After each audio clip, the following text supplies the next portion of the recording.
यह बात उन दिनों की है जब मैं 9वीं कक्षा में पढ़ता था। तब मेरी उम्र 14 साल थी। उस समय मैं अपनी फैमिली के साथ रहता था। मेरी फैमिली में मम्मी पापा और मेरी छोटी बहन थी। मेरे पापा गवर्नमेंट नौकरी किया करते थे, इसलिए हमें सरकारी क्वार्टर में रहना पड़ता था। जब मेरे पापा का प्रमोशन हुआ तब हमें उस कॉलोनी में एक नया फ्लैट मिला।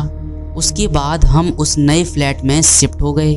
मैं बहुत ही खुश था क्योंकि मैं सोच रहा था कि मैं अपना एक अलग कमरा लूँगा। पता नहीं क्यों जिस दिन से हम उस घर में रहने के लिए गए थे तब से मुझे उस घर में अजीब सी बेचैनी महसूस हो रही थी। उस घर में मुझे देर से सोने की आदत थी क्योंकि हमारा टीवी चैनल वाला हर रात को एक नई फिल्म दिखाता था और मेरे मम्मी पापा और बहन दूसरे कमरे में जल्दी सो जाते थे।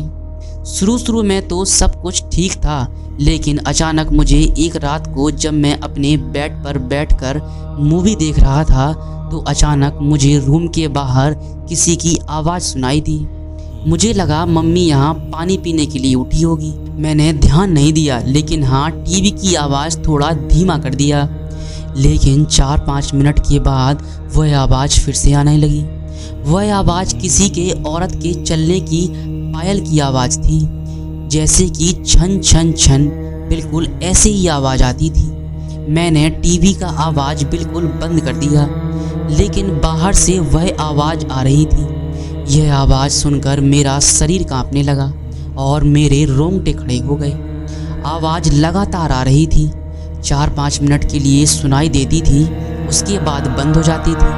बाद में 3-4 मिनट के बाद फिर सुनाई देती थी, जैसा कि कोई भारी पायल पहनकर चल रहा हो। मेरे दिल जोर जोर से धड़क रहा था। ऐसा लग रहा था कि मेरा हृदय छाती फाड़ के बाहर निकल आएगा। मैंने सोचा कि अपने मम्मी पापा को उठाकर उनको सारी बात बता देता हूँ। बाद में मैंने हिम्मत करके दरवाज़ा खोला तो अचानक वह आवाज़ सुनाई दी। उस समय वह आवाज़ बिल्कुल मेरे सामने से आ रही थी।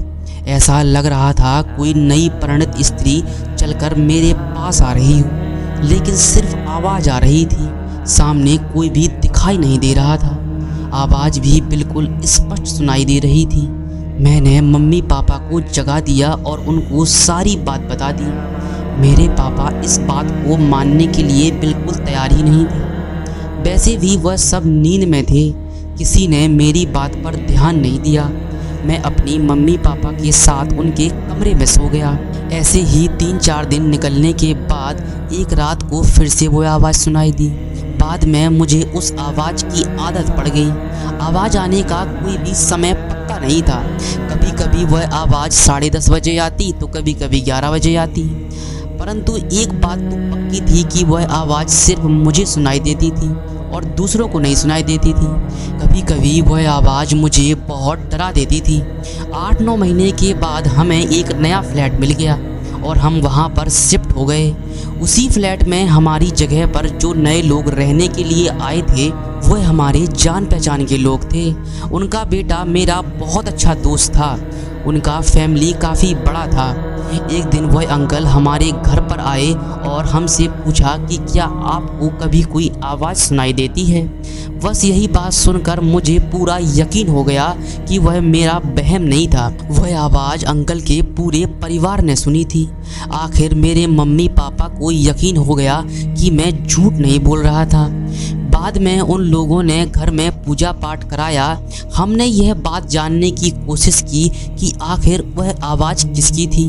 तब जाकर के पता चला कि उस घर में एक नहीं बल्कि 6 आत्माएं थीं।